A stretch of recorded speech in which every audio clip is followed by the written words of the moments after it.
Hello and welcome to Blue Sky Graphics. We are honoured to have you with us.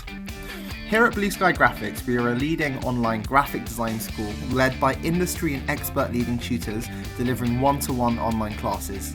We've been teaching for just over 10 years, enhancing creative curiosities and preparing future graphic designers for the real world.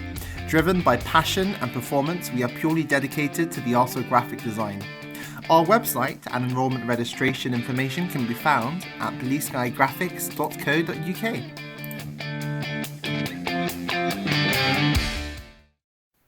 So in this video, we're going to be using the pattern tool. The pattern tool is fantastic.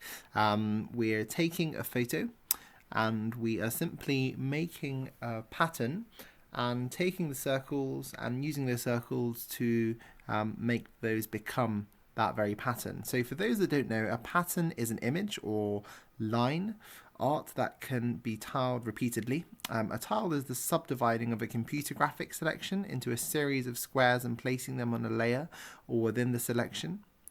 It's really quite an incredible tool. We do this with Photoshop. Photoshop isn't just for professionals, it's for everyone. And with a little help, it's very easy to create some beautiful, compelling graphics. We teach Photoshop along with Illustrator and InDesign in our graphic design course. We also teach you how to use patterns and help you create your own custom patterns from photos or line art. There are some really amazing things that you can be doing. If you do have any questions, please get in touch with us. Thank you.